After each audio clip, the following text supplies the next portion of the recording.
sound a little tired. I'm going to be honest, that sounded a little tired.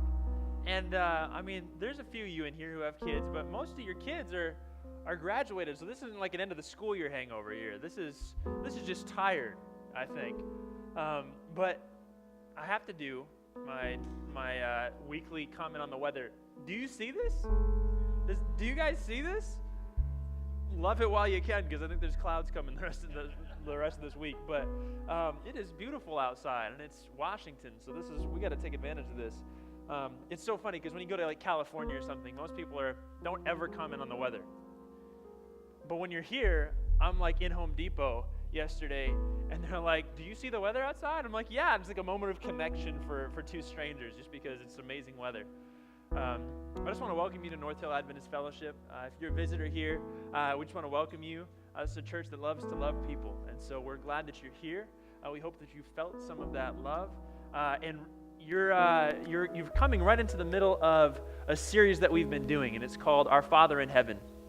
And it's a series that's based on the Lord's Prayer that we find in Matthew 6. And the Lord's Prayer is really cool because Jesus is just like, I want to actually teach you how to pray. I think he knew that we were not exactly the best at connecting with him. So he says, I want to teach you how to pray. And so he goes through and he decides, okay, I'm gonna give you a form. And he says, Our Father in heaven, holy is your name. Our Father in heaven, holy is your name. And this first line is all about me being put in my rightful place in relation to God. When I realize that God is my Father, I can rest in being his child, right? I don't have to try and be the provider for my life. When I know that God is in heaven, I can rest in the fact that I'm on earth and I don't have the power and I don't have the knowledge to really do what I need to do here on earth. Only God has that. He knows exactly what he needs to do and when he needs to do it. And then also, holy is God's name. The name means it's really encompassing as opposed to just giving a description of you are such and such your name. You are John. You are Jesse. Whatever it is, it's more encompassing than that. When I say the holy is the name of God, I'm saying holy is everything about him. And in that, I can rest in the fact that he is God and I am not. And I don't have to try and be God in my life. I don't have to try and be the one who's in power and try to do all these things. So that first line is beautiful because it puts us in a rightful place. The second line is, your kingdom come, your will be done. And that line is so powerful because it's not me asking for anything except for, God, help me to be part of bringing your kingdom to this earth. Instead of just it being a kingdom that he comes back someday and takes us all to heaven, it's I want to be part of bringing your kingdom to this earth today. And it's a kingdom that's absolutely opposed to the kingdom of man, which is all around us. But I want to be part of bringing your kingdom here in the present. And then the next line, what we went over last week is, and give us this day our daily bread. And I love that because it's this beautiful picture of a God who knows that we will be eating bread. We will be trying to fill our emptiness with things until we die. That's our lot in life. Except for the fact that he says, I want to provide bread for you every single day. And actually, I am the bread of life. And I want to live in you, and I want to fill you, and I want to be what sustains you every single day. I want to give you life that people look at you and they say, how do you have the life that you have? He wants to be that for us. And so it's saying, God, give me my daily bread. Yes, give me the things that I need to survive today in my physical life, but give me so much more than that so that I can be more than just surviving. I can actually thrive in life. And so now this week, we're going to talk about the next line, which is, and forgive us our debts as we have also forgiven those as we have also forgiven our debtors. And that's what we're going to get into this week. But let's pray real quick and we'll get into this. Lord, thank you so much for who you are. You are our Father. You are in heaven. You are holy. And God, you have a kingdom that you have established in heaven, and we want to help be part of bringing that to this earth. And Lord, I just pray that you give us today our daily bread, that whatever we need to survive, but more so, Lord, that you would fill us with yourself, you would fill us with your spirit, so that we can live not just surviving day to day, but thriving no matter what our circumstance is. So in this moment, God, I just ask that your spirit would be in this place, making connections that I cannot make. Fill me with your spirit, and let these words be words that every single one of us in this room can take away from here and use. In your name, amen. So, how do I put this? Maybe for some of you in this room, the internet was kind of something that came along midlife, right? The internet came along for me back when I was, like 13, 14 is when dial-up it was even before that. I was like 8 or 9. It was a while back. It was like, I still remember my dad had Windows 98. That was that. And I remember when Windows 2000 came out, and what a huge deal that was. And I remember our dial-up internet. Most of you probably remember that dial-up. Just horrible sounds. And then if my mom answered the phone, well, there goes Lego.com. That was my life. Well, the problem is that the internet has gotten a lot better at being the internet. And there's this site called YouTube. I still remember like the beginning of that site. Well, YouTube has decided that it's going to get a lot better at being YouTube. And what they do now is whenever you're watching a video, they have a next up video. So meaning that once the video you're watching ends, give it about 5-10 seconds, and then the next video starts playing. So if you have a moment of indecision, a 5 to 10 second moment of indecision, guess what? You're there for another 5 minutes watching the next video. And you can get stuck in this cycle of just watching video after video just because you're just like not making the decision, I'm going to stop right now. Well, I was sitting down the other day, and for some reason, I guess I'd started watching this video that it was from Dr. Phil's show. Dr. Phil. Well, I've never been a big fan of daytime television. I just never have. First of all, I was always at school. But second of all, especially with Dr. Phil, I have serious questions because it almost seems like he's exploiting people's problems for gain. That being said, I got stuck in this cycle of watching video after video of Dr. Phil and all of these things. And it's there's some seriously humorous videos of people with just the weirdest issues. Like there was this guy, these are the funny ones. He decided that he wanted to see if a bulletproof vest would stop bullets. So they shot a bunch of bullets at the back of a bulletproof vest. They said, hey, this 9mm shell or slug doesn't go through it. Let's try and strap it to me now, and then you shoot me and we'll see what happens, right? So he does that, and the bullet embeds like this far into his chest, right? Just a dumb, I don't even know why he was on there. But apparently he had issues because he's deciding that someone should shoot at him, right? So there's these you're like, you got to be kidding me, right? Then there's some other funny, like there's this lady who she was just crazy. Oh my goodness, she had like this obsession with this other friend of hers, and she would post these horrible comments on her Facebook page, just whatever status it was. And the humorous part about it, I mean, it's obviously an unhealthy friendship, but the humorous part about it is just how mean she was all the time. You're just like, you got to be kidding me. And these are the funny ones, but then it starts to get, like, the longer you watch, the more you start to see genuine pain in people's lives. And you start to see things like controlling husbands. There's this video, there is a spider web right here. I think I got it. I don't know where it went, but there's a spider, ladies. Just be careful. Guys, get your shoes ready. So there's this video. This guy him and his girlfriend were on the show, and his girlfriend was talking about how he had a list of everything that she needed to be, and if she wasn't those things, then he would exert control over her. And it was all under the excuse of, well, she has had a messed up life previously, and I'm here kind of saving the day. But all he was controlling. You see these videos of these people, these spouses who are on the show, and one of them has had an affair, and the one spouse knows that it's bad, but doesn't really know how bad it is until they get on the show and find out even more, right? And just these horrible circumstances. I remember this horrific video of these children, like 10, 11 children who had been adopted, had gone through horrific child abuse, all of them. And they were on the show with their stepmother, who had been in the home and had never stopped it, had never done anything to stop it until it started happening to her. And then she decided to report it. And it was just this moment where there's these adult children just in so much pain trying to tell their stepmother, why didn't you stop it? Why didn't you do something about it? There's so many. There's broken relationships, just these horrific. There's this daughter who felt like she needed to be the mom because her mom wasn't being a mom at all, so she felt like she had to step into that place. There's people who just will not accept fault no matter what it is. I mean, it's just so bad. You start watching the show, and yeah, this is a small demographic and generally part of the worst part of humanity, or the worst circumstances in humanity. Not the worst people, but some of the worst circumstances. But you start to see really, really quickly that this just illustrates how bad humanity is at being good to each other. I mean, we are so bad at being good to each other. And the longer you watch something like this, the more you see it. And on an individual level, we can start seeing like why we are bad at being good to each other. And it can be things that happen to you, especially in early childhood. It can be circumstances. You could say, yeah, it was the circumstances that pressured me into this. Or it's just like my biological disposition. I just tend to be this way, whatever it is. But whatever it is, we're so bad at being good to each other.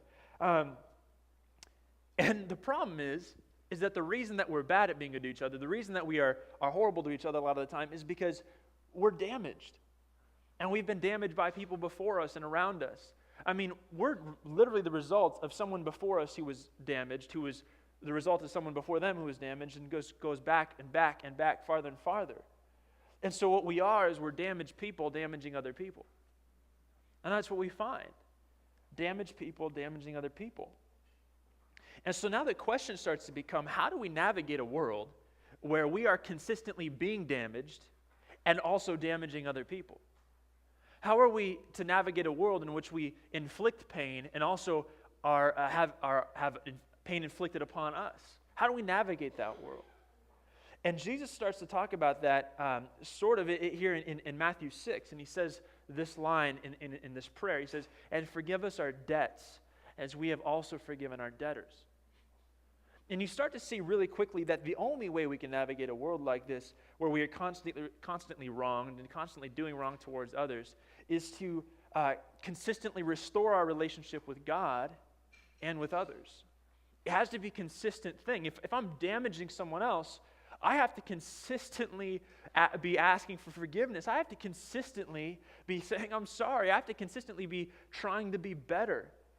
And I also have to be restoring my relationship constantly. And that's the only way that we can do that. And so Jesus talks about this in Matthew 6. And I just want to go through and unpack the three parts of this. There's forgive, then there's debts, and then there's the last line, as we have also forgiven our debtors.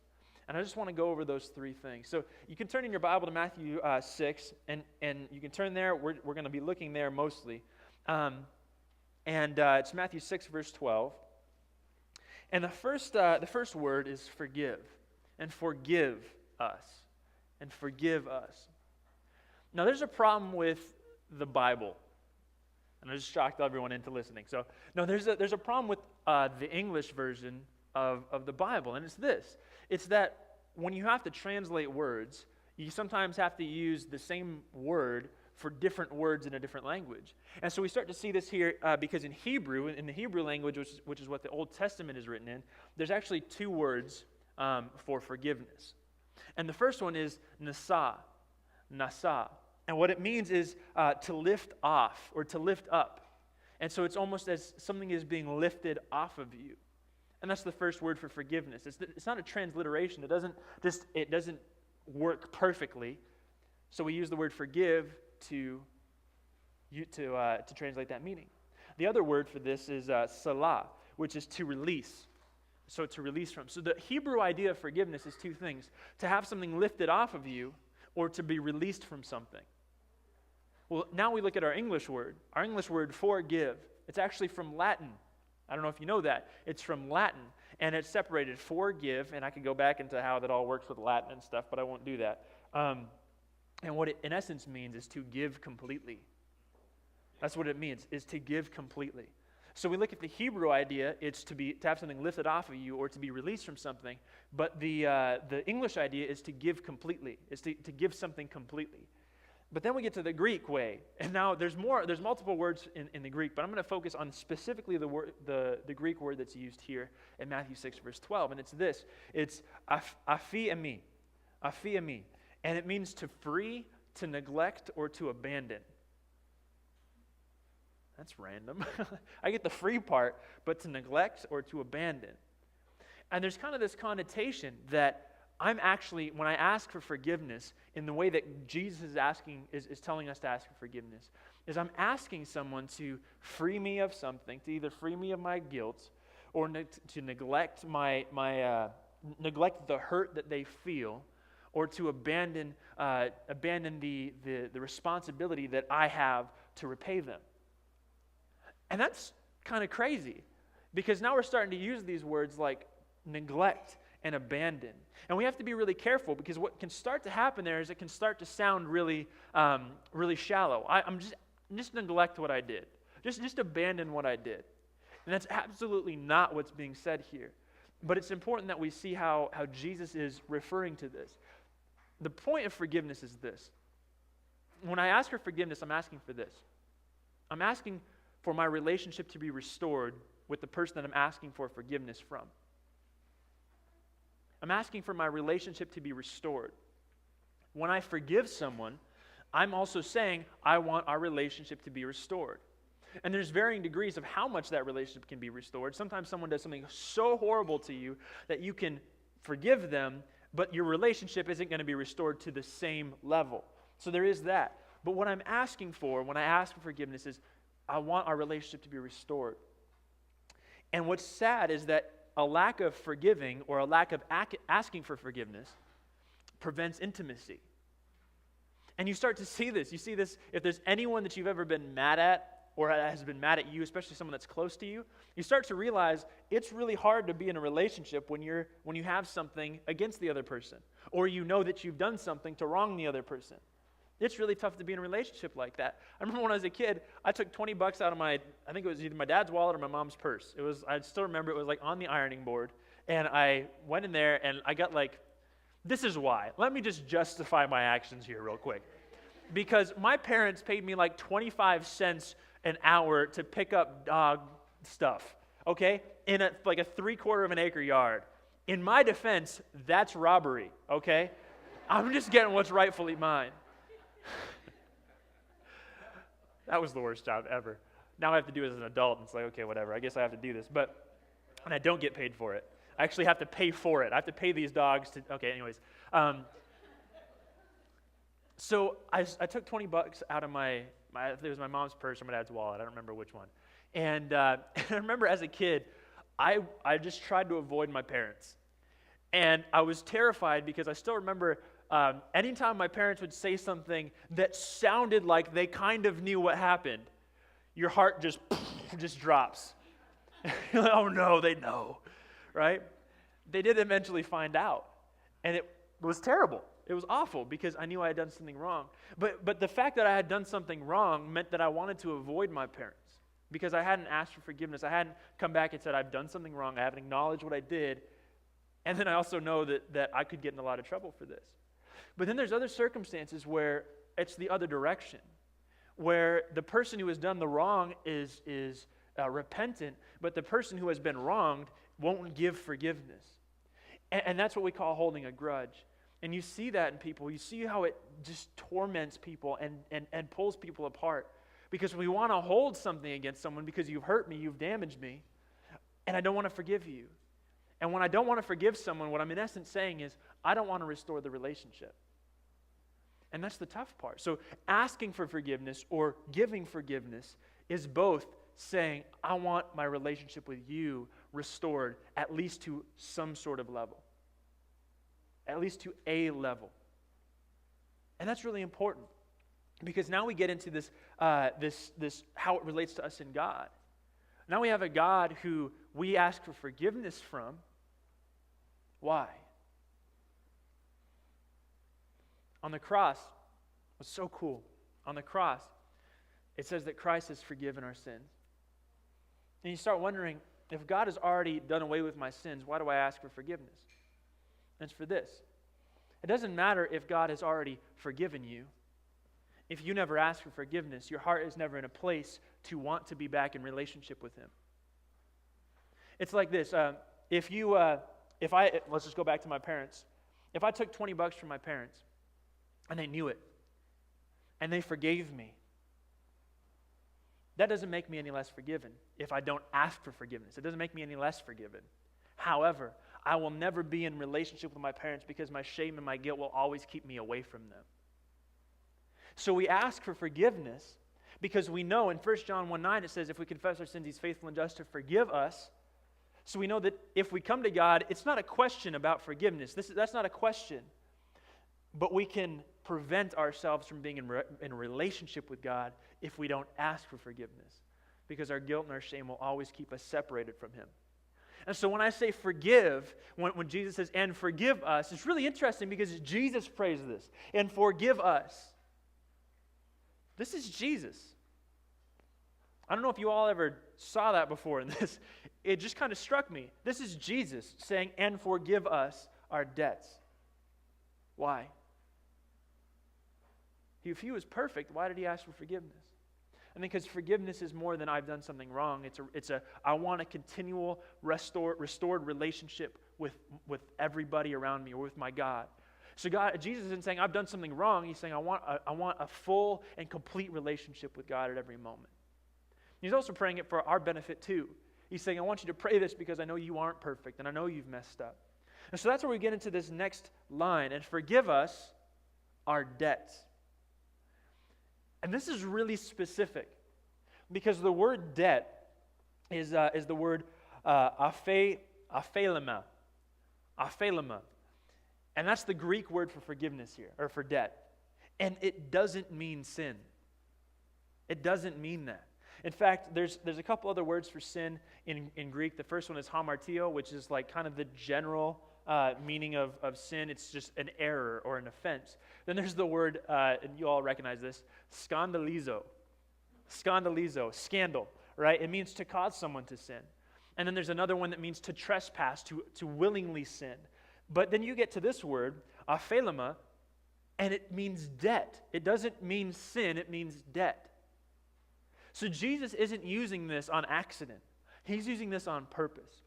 And so now we start to talk about debt. Debt is funny, right? Because monetary debt is relatively easy.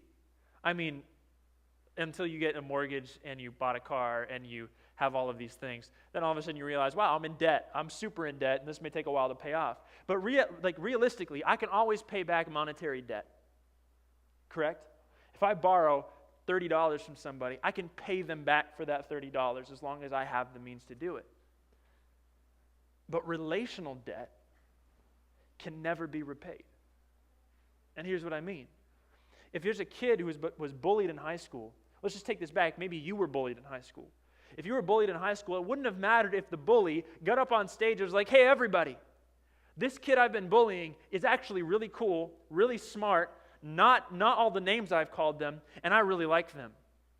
While that may repay some part of it, it will never, ever, ever cover over the pain and the loss that you experienced as a result of what they did. They cannot go back to before they ever did it and never do it again. They can't go back and then cover over it all because it's already happened. You've already experienced pain. You've already experienced loss. You've already experienced the shame and the embarrassment. It's the same thing in marriages, right? If you say something harsh towards your spouse, you can't go back to the moment before you did it. As much as that moment, and in that moment you may want to. You can't go back to the moment before you said it. And so now all of a sudden you're in debt to a person. You're relationally in debt to somebody because you cannot go back and cover over it.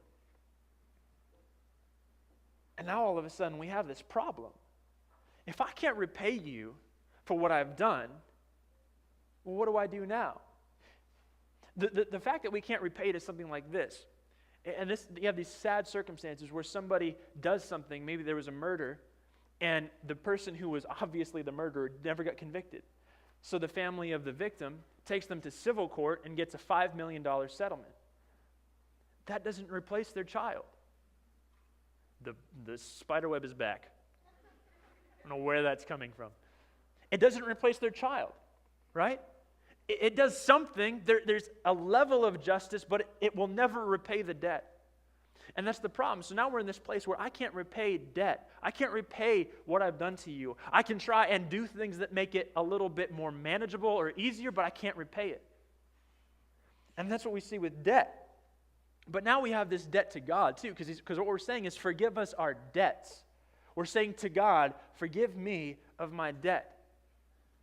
And our debt to God is something, it's very similar, but there's also something that we have to understand from the beginning. In Genesis, it says that God said, let us create man in our own image. Every single one of us in here is created in the image of God. And what that means for you and I is that when people see me, they should see God. Does that make sense? When they see me, they should see a form of God, right? A form of the actual God, because God's image is supposed to be in me. But we broke it. We decided to go the opposite direction. And so now, instead of the image of God, now we have a very broken and messed up image of God. And a lot of the time, we're showing something that looks somewhat like God, but it's completely opposite. And so now all of a sudden, we've broke this world. And we've caused damage to people. I've caused damage to you. You've caused damage to me. You've caused damage to other people. That's the reality of our humanity, is we're created in God's image to restore, to continuously be reflecting God's image. But now we're not doing it. And in fact, instead of just not doing it, we've actually caused so much pain as a result of it. Now the problem is I can't go back to the beginning and all of a sudden start over. I can't. I mean, the world is the way it is right now. We're stuck in cycles that we have been stuck in for centuries, for millennia. We've been stuck in these cycles. And so we can't go back in time and just say, hey, how about let's not eat the fruit, okay? How about let's not do that? We can't go back to that. And so what we're stuck with here is that I have not only caused pain to my Creator, I have not only messed up my relationship with Him, but I've also caused damage to my fellow brothers and sisters, to His children. I mean, you always see this if you're a dad who has daughters. You know, the first time a boyfriend comes around, how do you feel, right? You're pulling the shotgun out saying, no, this isn't happening. Or if you hurt my daughter, good luck, bro. Well, the reality is if that boy damages your daughter in some sort of way, he's also damaged you. And so this is the reality. Is even by damaging each other, we've also damaged the Creator. We've hurt Him. And so now all of a sudden we have all of this relational, but also we owe God a perfect world. How is that supposed to get restored? How do we live in this world where we have damaged people and are damaged, and also we've damaged God? How do we navigate this? And it comes down to the simplicity of this. And actually, before I get there, let me just illustrate this really quick. This whole idea of being in the image of God and being really bad at this is like this. It's like being hired to be a customer service representative of a company, okay? And instead of being kind and calm and nice to people and helping them through their issues, instead of that, you're United Airlines. Just kidding. Instead of that, you yell at people and you overcharge them and you treat them poorly. Instead of representing your company well, you actually represent it really poorly. Well, the problem is that company, now they have to fire you, first of all. And second of all, now they have to either have monetary payments. They're never going to recover from the loss of reputation. People are always going to kind of have a warped image of this company, all because of you. And you can't go back and fix it all. And so this is where we're at with God. So what do we do? What can we do? And here's the craziest part about the entirety of Scripture, is that if God is love, here's what I can have confidence in. That His forgiveness has already covered me. That my life, all of this debt that I owe, was placed on Him.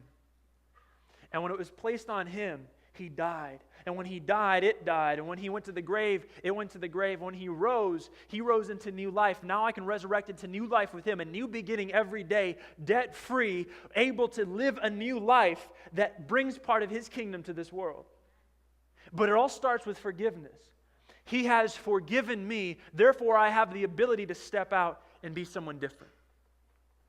That's what forgiveness is. It's because the reality is, if I can't repay it, the only thing that can happen for our relationship to be restored is for Him to forgive me. And that's the same thing relationally. For you and me, if something is broken between you and me, and I can't repay it, the only way our relationship will be restored is if through the grace of God in your life, you decide to forgive me. And what that also takes from me is a desire to be forgiven, a desire to step into this place of humility, understand that I have done something wrong to you, and then ask for forgiveness. And that's the point. That's when we say this Greek word for forgiveness means neglect or abandon. I'm not coming like, hey, just neglect the fact that I punched you in the face. Just abandon that. Don't worry about it.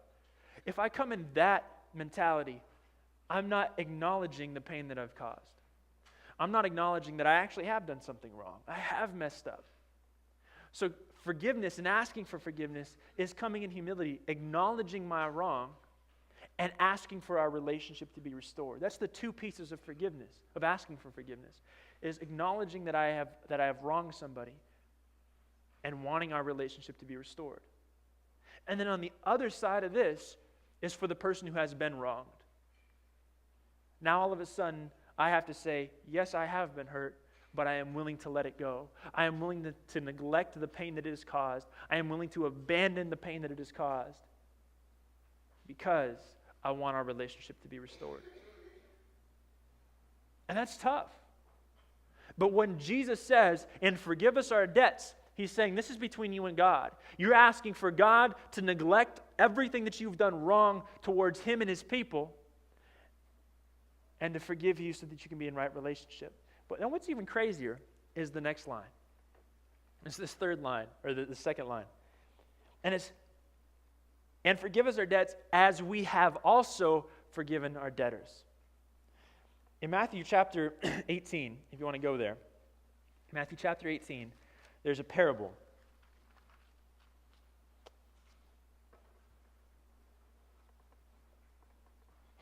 There's a parable here. And in verse 15 through 20, we're not going to be there. We're actually going to be in verse 21. But in verse 15 through 20, Jesus says, hey, if someone has wronged you, here's the process you go through. You go with one. If they don't listen to you, you go by yourself. If they don't listen to you, take another person. If they still don't listen to you, go with more until you finally have to take it public. He wants us to go through a process so we're not just outing people. Hey, they messed me up. They did something wrong to me. Everybody should know it. No, it's a process of making sure that of holding this person accountable to being better the next time. So this has just happened. But then in verse 21, it says, then Peter came up to Jesus, said, Lord, how often will my brother sin against me and I forgive him? As many as 7 times. And I love Peter, because Peter is this guy who's like, he's really earnest. He loves Jesus. He always wants to be doing better than everybody else around him. So he comes up to him, he's like, as many as 7 times? Like, that's a lot, yeah? Like, cool. I'm setting the bar high. And then Jesus goes, 70 times 7. And Peter all of a sudden has set the bar way low. Because the bar that God sets for us is so much higher than us. Jesus isn't saying forgive them 490 times specifically. He's saying forgive them as many times as you need to because I have forgiven you. And that's what's incredible is that this isn't just, yeah, I guess I should forgive you this time. It's a spirit of forgiveness. It's not just I've forgiven you 4 times, man. Why again? It's a spirit of forgiveness that still loves the person no matter what they've done to you. So 70 times 7. And then you get into this parable in verse 23. Therefore the kingdom of heaven may be compared to a king who wished to settle accounts with his servants. When he began to settle, one was brought to him who owed him 10,000 talents. And since he could not pay, his master ordered him to be sold with his wife and children and all that he had, and payment to be made. So the servant fell on his knees, imploring him, have patience with me, and I will pay you everything. Verse 27. And out of pity for him, the master of that servant released him and forgave him the debt. Released him and forgave him the debt. You want to know how much money 10,000 talents was or is? A talent is 20 years' wages for a laborer. So it took the average income for the U.S. It's about $51,000, $52,000. It comes out to $519 million. $520 million, pretty much, that this man owed his master. Okay?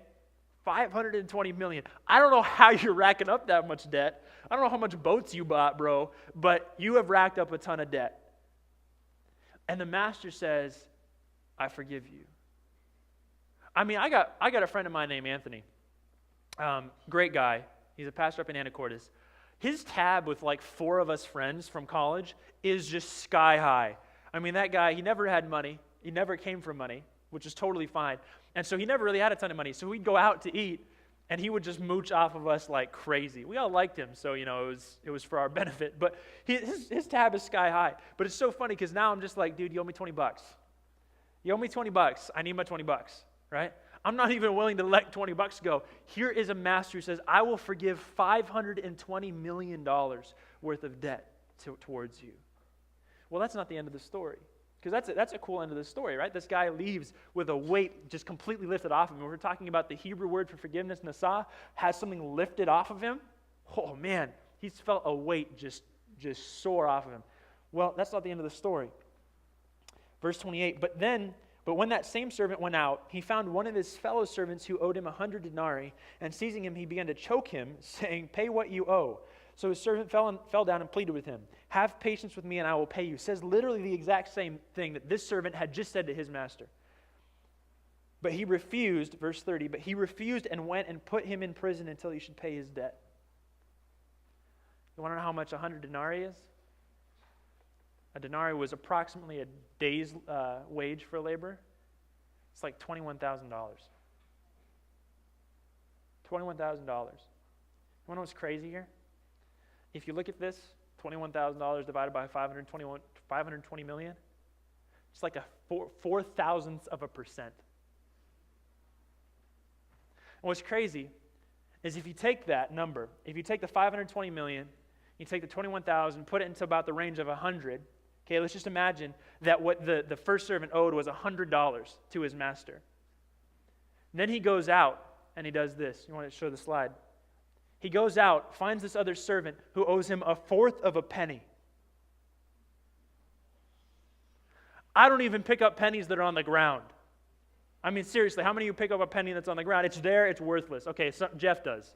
Jeff needs money. Everybody give Jeff money. Okay? But it's like this. It's like this man who has just been forgiven $100, and then he goes and finds somebody who owes him 1/4 of a penny. 1/4 of a penny. And puts him in jail over it. And puts him in jail over it. You can go back.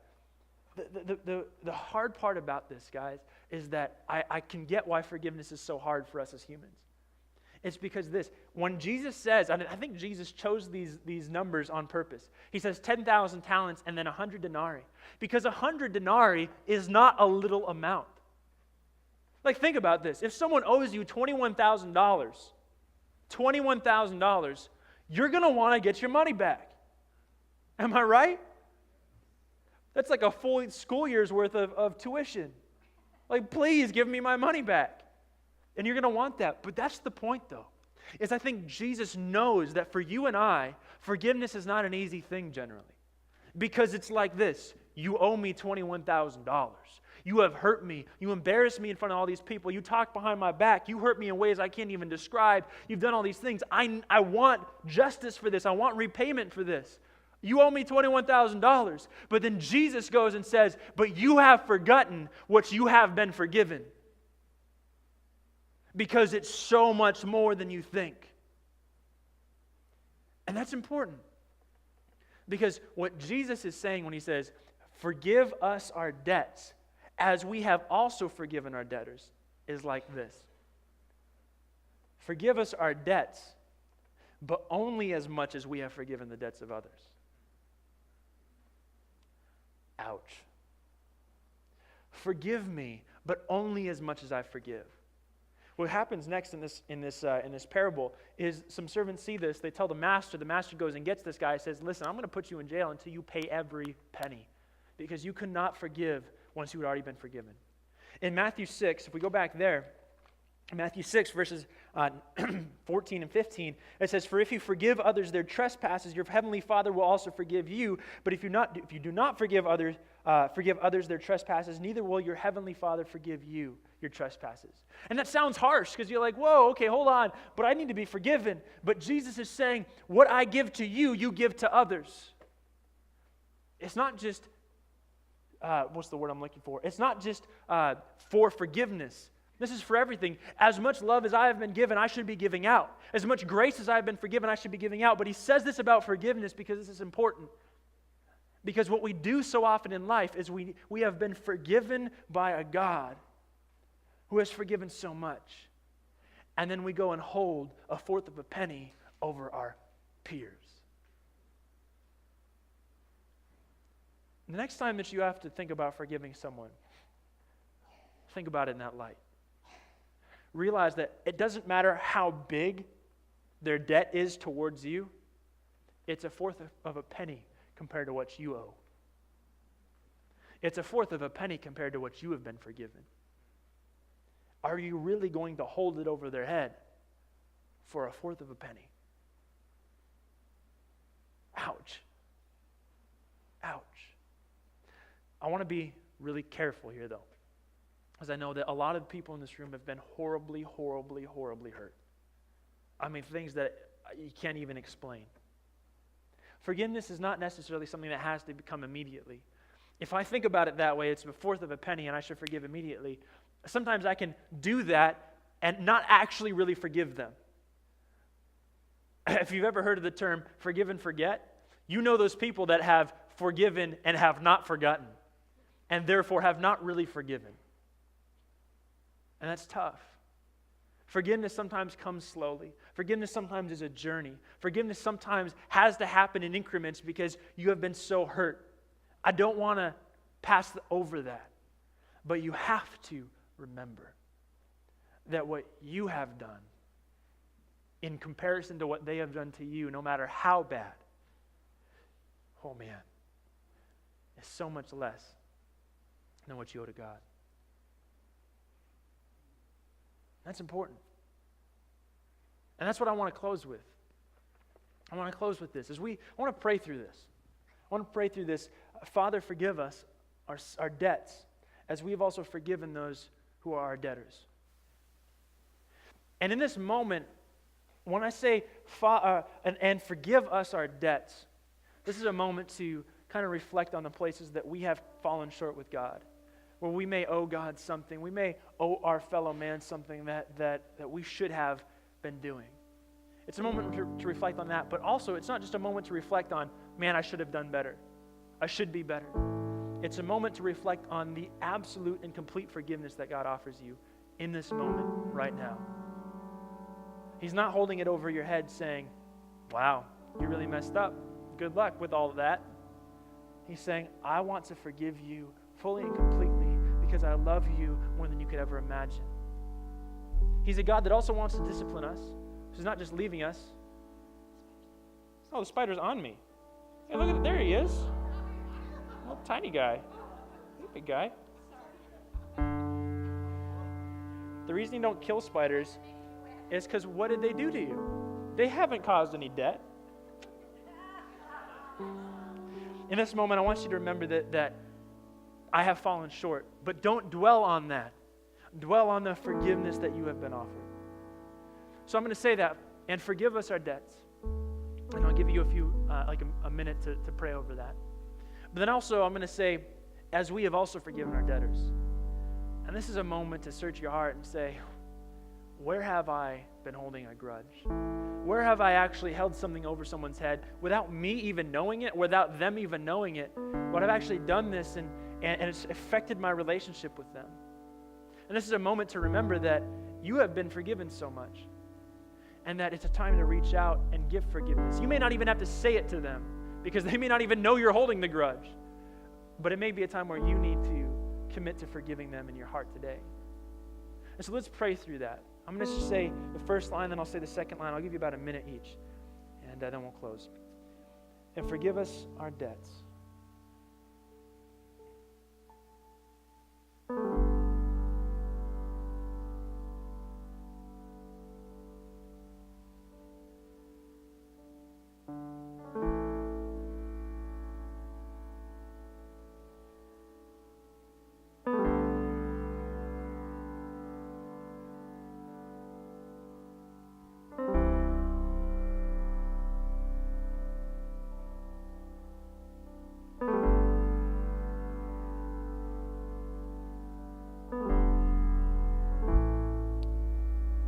as we have also forgiven our debtors.